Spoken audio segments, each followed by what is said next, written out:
Hey guys, welcome back to R&T Tree Services. Today we're going to be going over the basics, the safety factors, what do we wear, how do we operate chainsaw.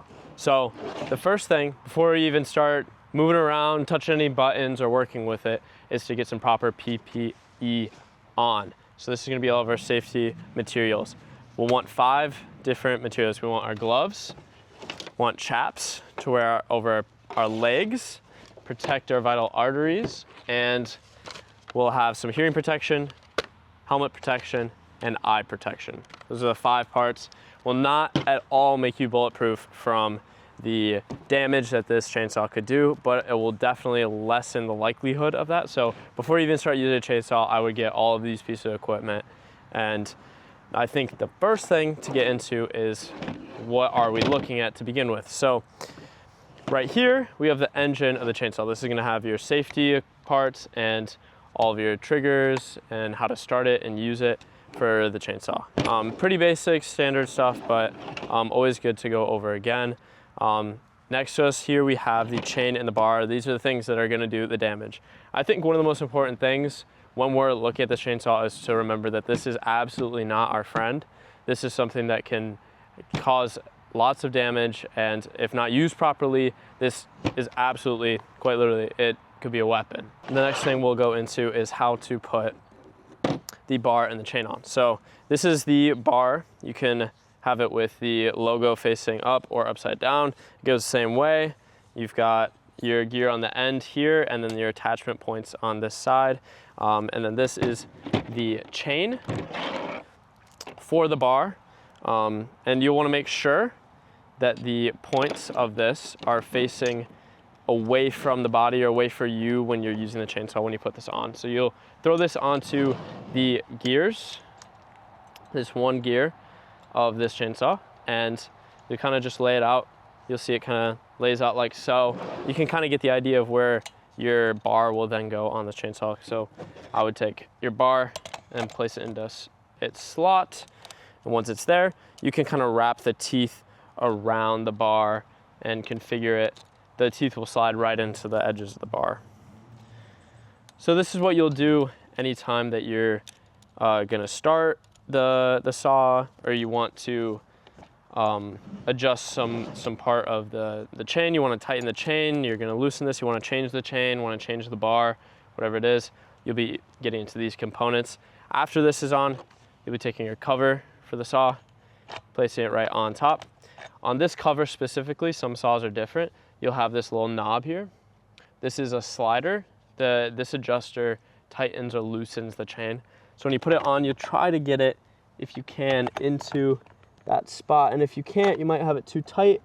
And in that case, you'll just want to put the bolts on here with your hand. Just use your hand, slightly tighten them, and then adjust the tighten or loosen screw. So I'm going to put these on by hand so that we can make sure we have the right tightness on our bar and our chain. So once you have them just tightened down by hand, you'll have your chainsaw tool. This will have the Phillips flat head on one side, and then the 2 different size wrench sockets here. One is going to be for the bolts to attach and detach your bar and chain, and then the other one will be for the spark plug, which on this Echo is inside of the case here. So what I'm going to use the flathead for is this little knob right in here. It's the adjuster to tighten and loosen it. Turn it right to tighten and turn it left to loosen. That'll be for most chainsaws. How do you know that your chain is all the way tight? You can generally lift up your chain, and if when you lift it up you have 5 teeth showing from the top of this chain, then you'll know you're good. And I'm right about there. I'm gonna have to tighten it a little bit more. And I see 5 teeth, and that's when I know I can start to tighten down these bolts. Okay, so once you have everything tightened and put together, you should be able to make sure your brake is released, slide the chain on this chainsaw through, and you'll know that you have it properly attached. So next important part though is to get this started, we need to get gas in this. And not just gas, we also need some bar oil. So put this to the side, pick up our gas, So in this can is ethanol-free gasoline you can get from specified pumps, usually in your local area. There'll generally be one if it's around a city. And what you'll put in this is some full synthetic 2-cycle oil. So I've seen, if you go to your Meijer, you go to your Walmart, they'll have 2-cycle oil, but it's marine grade. And marine's fine, it'll run in your saws, but this comes with a lot of extra contaminants in it that will stick to your gears. It won't run as smoothly, and it definitely won't run as long. So this full synthetic is a lot cleaner. It's a lot better fuel to use. You want to use 2.6 ounces of this for every gallon of gasoline. So we have 5 gallons of gasoline here. It's 13 ounces of this. That's a 50-to-1 ratio for any of you that care. And next thing that we need is the bar and chain oil. So I'll show you kind of the compartments for this saw here, because we have this knob here, which you can open and put your gasoline into. But then we also have a second spot, this black knob, for the bar and chain oil.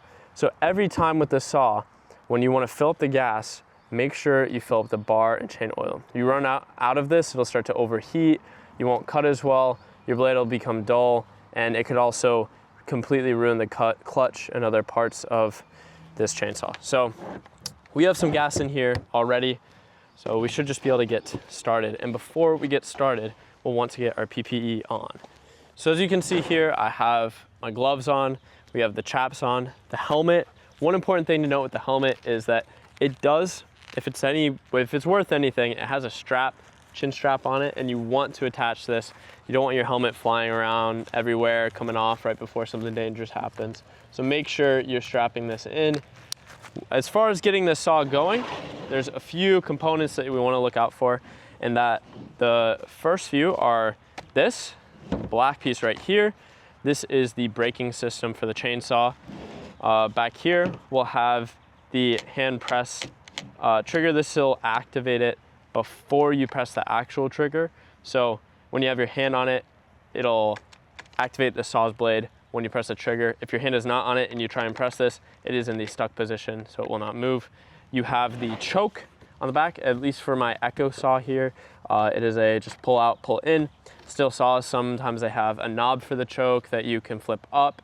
You'll want to use this before you start the chainsaw. And then finally, we have the switch here and the pull chain. These are all the main components for actually using the chainsaw. The most important one, especially if you're first looking at the chainsaw, you're new to it, is going to be this black piece right here, the brake. This is what's going to save you from a lot of damage or taking any fatal injuries or anything like that, because one of the biggest mistakes that especially a beginner will do is they start cutting with the tip of the saw, and it will fly back right at you, and then it'll start to cut you, or it'll take off a finger, something like that. But if we're using this properly and holding onto it right, it'll flip back, and the brake will actually touch our hand, and it will activate the brake before it comes at us. It might still hit us, but it is not moving. It will not cut directly into us and completely mess us up. So I'm gonna go get this started, which means first, deactivating the brake, you'll hear a click. You wanna pull out your choke. For a still, you'll go all the way for your choke, and you wanna flip the switch to start the chainsaw. This switch is also what stops the chainsaw when you wanna stop it. So I'm gonna make sure I get my hearing protection on, and also my eye protection. And what you want to do is, some people will throw down their chainsaw when they're pulling it up, which you can do, but I don't like the idea of my bar and chain flying around flailing when it's activated. It could cut into something. It's just not necessarily the safest method. One thing to note while I'm grabbing this saw, you want to have your thumb under this handle. That's an absolutely a deal breaker. If you have you're starting to hold it like your thumb here, then this becomes unsafe. As I was talking about, it flies back and your hand is now loose. You wanna have this finger below the handle when you're holding it. This isn't going anywhere when I do this. Okay, so we're gonna get this saw started. We have the choke out, and I'm gonna drop start it just because this one has some pretty funky compression. Usually you wanna do this, as I was explaining earlier, but I'll just give it a few goes. Usually 3 to 5 pulls is your ideal spot for starting up your saw. If it's taking longer than that, I would make sure you're taking all the steps correctly, especially with your choke, or look into some potential flaws with the saw itself. So we're gonna drop. You can hear a rumble on this pull. Sometimes when you pull, you won't hear anything. You just hear the string pulling through, but this rumbled. So now that we know it has started to actually ignite, and once you hear that before it starts, put the choke in, and then we can go about with our regular pulling. So third pull.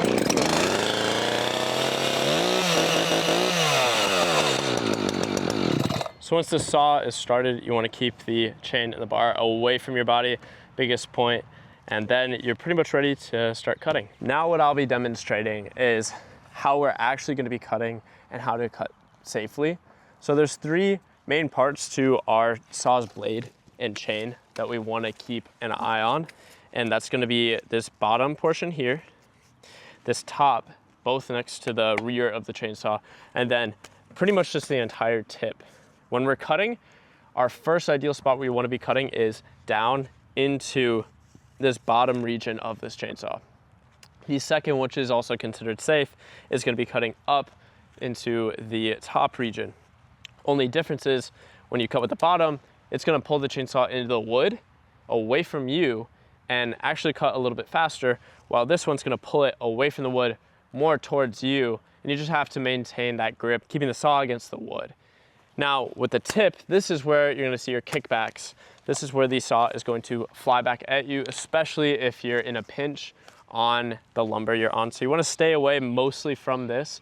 If you're going to cut with the tip of your blade, you want to make sure you're at full speed on your trigger, you're pulling it all the way, and before you cut your wood, and this goes for any time you're cutting, you want to make sure that you're going at full speed so that you're not getting any damage on your chain, you're not getting any kickbacks to you. So I'm going to start up this chainsaw and kind of show you the three ways, starting with the bottom.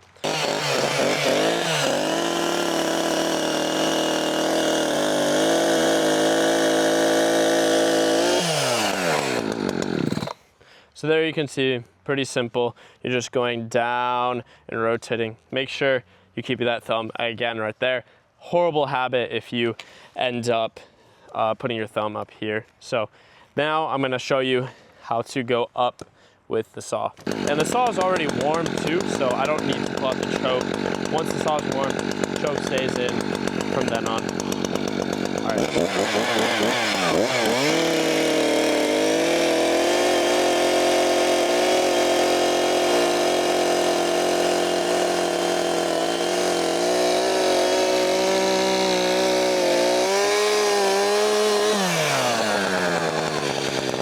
Okay, so you could see there that the wood actually was getting pushed away from me. If you have a bigger piece of wood, the wood's not gonna move at all. It's the chainsaw that's gonna move towards you. So wanna be careful for that. Also, another note when cutting with a chainsaw is we're not scissoring back and forth. We want to have rotation that's very slow and controlled around the piece of wood as not to touch any sort of metal in the wood or have it grab onto something we don't expect. So you wanna keep it nice, slow, and well paced. And then the last one I'm going to show you is a little bit of the kickback action. Okay, so we're going to use the tip of the saw here. Oh, there you go. Flies up.